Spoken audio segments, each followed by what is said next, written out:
안녕하십니까. 정비조합과 총회 진행자 국토계획경제연구원 원장 유영학입니다. 지난 시간에는 총회라는 것이 어떤 의미인지 살펴봤죠. 총회를 하는 것은 조합원 여러분들의 권리를 보장하기 위해서, 또 도시민주공환경정비법에 진행되는 사업의 합법적인 절차를 위해서, 또 조합원 여러분들의 갈등을 해결하고, 또 합리적인 의사결정에 따라 조합 경영에 참여하는 제도로서의 총회가 꼭 필요하다는 얘기를 드렸고, 또 사업이 성공적으로 진행하기 위해서는 조합원 여러분들께서는 이 사업을 조합장이 하는 것이 아니고 총회에 반드시 참여하여서 조합 경영에도 함께 참여해야 된다는 것에 대해서 설명을 드렸습니다.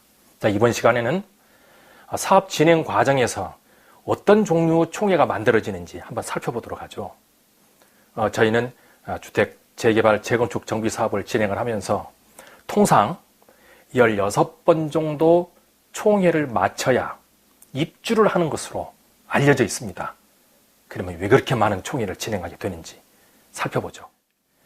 사업 진행 절차는 도시민주공환경정비법에 잘 정리가 되어 있고, 지난 시간에 살펴본 것처럼 도시민주공환경정비법이 규정화되어 있으면서 사업 단계별로 이 단계에 이르게 되면 이때 안건을 만들고 여기에 맞는 총회를 개최해서 여기 결의가 되면 이 결의된 것을 다시 도시민주공환경정비법에 적용을 해서 사업을 진행한다고 얘기를 드렸죠.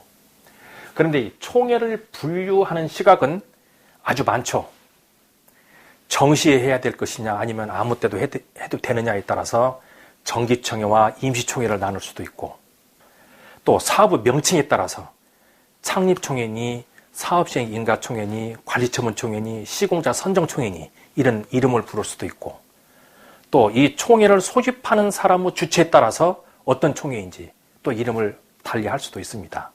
근데 오늘 이 시간에는 사업 진행의 순서에 따라서 어떤 총회가 이루어지는지 한번 살펴보죠. 보통은 정비구역이 결정 고시가 되고 나면 우리는 준공을 향해서 사업을 진행하게 되죠. 구역 지정이 이루어지고 나면 보통 추진위원회를 구성하게 되고, 이 추진위원회에서 조합설립 동의서를 받은 다음에 우리가 보통 창립총회를 하게 됩니다. 그럼 이 창립총회를 하고 나면 조합에서 해야 될 일은 이 사업 진행 과정에서 반드시 사업시행 인가를 받아야 되는 것이 권리이고 의무이기도 하죠. 그리고 이 사업시행 인가를 받고 나면 조합에서는 신속하게 관리처분총회를 해야 되죠.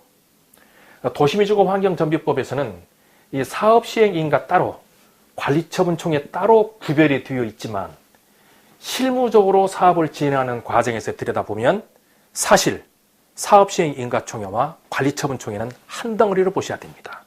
이때부터는 모든 것이 자금과 연결이 되기 때문이죠. 그리고 집이 다 지어지게 되면 준공을 앞두고 우리가 이제 해산총회를 함으로써 사업을 매듭을 짓게 됩니다. 이렇게 보면 추진위 단계에서 한 번쯤 할 수 있는 주민총회가 있을 수 있겠죠. 그리고 창립총회를 하고 하나, 둘, 셋, 넷, 5번이면 사업이 끝날 것만 같습니다. 근데 그것만은 아니죠. 이 사업을 진행하는 과정에 임원을 선출해야 될 일이 생기죠. 표준정관이 변경됨으로써 임기가 3년으로 바뀌었습니다만 과거에는 2년이었습니다. 그런데 추진위원회가 구성이 되고 창립총회를 하는 과정이 2년 만에 되기는 어려운 조합들도 많았어요. 그래서 중간에 주민총회를 한 번 더 할 수도 있습니다. 또 지금 현재 서울시를 제외하고 다른 지방자치단체에서는 조합이 설립되고 나면, 이 창립총회를 하고 나면 조합에서 시공사 선정총회를 하게 되죠. 서울시에서는 사업시행 인가를 받은 후 시공사를 선정해야 됩니다. 그래서 부득이 총회가 한 번 더 삽입이 됩니다. 그런데 사업시행 인가를 받고 난 다음에 법이 변경이 되거나 컨디션이 바뀌었거나 또는 아파트도 유행을 타죠. 이 유행이 변화가 되면 사업시행 변경을 하자는 안건이 상정이 될 수 있어요. 이러면 또 사업시행 변경청회를 해야 되죠. 그런데 관리처분 총회는 통상 사업시행 인가를 받고 분양 신청을 하고 나면 분양 신청을 받은 걸 근거로 해서 관리처분 총회를 1회 진행을 하는데, 사업 진행 과정에서 2주가 완료되고 나면 착공을 하게 될 때 관리처분 변경 총회를 한 번 더 진행하게 되고, 입주를 앞두고 공사비를 확정하기 위한 관리처분 변경 총회를 한 번 더 진행하게 됩니다. 그런데 이 사이에서 다행히 이와 같은 총회를 진행을 할 때 임기 순서와 맞아떨어지면 3년마다 임원 선출을 함께 진행을 할 경우에는 총회 횟수가 좀 줄어들 수 있겠지만 중간에 임원 선출에 대한 총회를 별도로 진행할 수 있습니다. 이런 조합은 아무 사고 없이 사업을 진행하는 경우죠. 근데 사업을 진행하다 보면 소위 말하는 비대위라는 것이 만들어집니다. 그래서 해임을 하자고 덤벼요. 그러면 또 해임 총회를 하게 되면 해임을 하고 나면 새로 뽑아야 됩니다. 자, 이런 일이 한 번만 있으면 좋겠는데 이런 일이 두어 번씩 발생되는 것이 또 조합의 특성이죠. 동그라미 세어보십시오. 보통 16번 정도 총회를 해야 입주를 하게 된다는 거죠. 그런데 이 총회는 많이 할수록 좋을까요? 꼭 그것은 아니죠.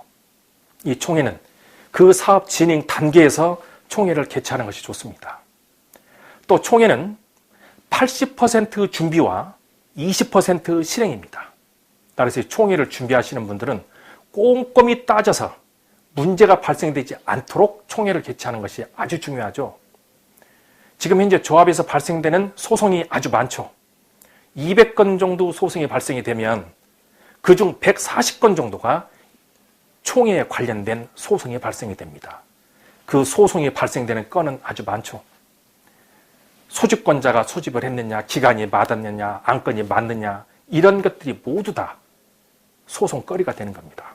따라서 이 소송이 법에 문제되지 않고 완벽하게 잘 진행될 수 있도록 살펴야 됩니다.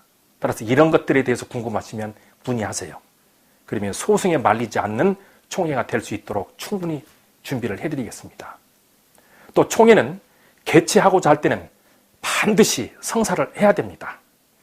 도시민주공환경정비법에 따라서 사업을 진행하도록 규정화되어 있고 그 규정에 따라서 총회를 개최한 후 사업을 진행하기로 되어 있기 때문에 이 총회는 개최하고자 할 때 반드시 성공을 하셔야 되죠. 그런데 이 총회의 성공률을 보면 처음 법에 정해진 절차에 따라서 사업을 진행할 때는 70% 정도 성공률이 있죠. 그래서 보통 우리는 총회를 개최하면 별다른 일이 없으면 총회는 무사히 이루어질 것이다, 이렇게 안도를 합니다. 그런데 여차한 일로 인해서 총회가 이루어지지 않아서 동일한 내용을 다시 총회에 상정하게 되면 성공률은 40%로 떨어지게 되죠. 이게 현실입니다. 이미 부결된 총회에서 조합원들을 설득한다는 것은 매우 힘든 일이죠. 따라서 총회 준비 과정부터 꼼꼼히 잘 살펴라는 뜻이죠.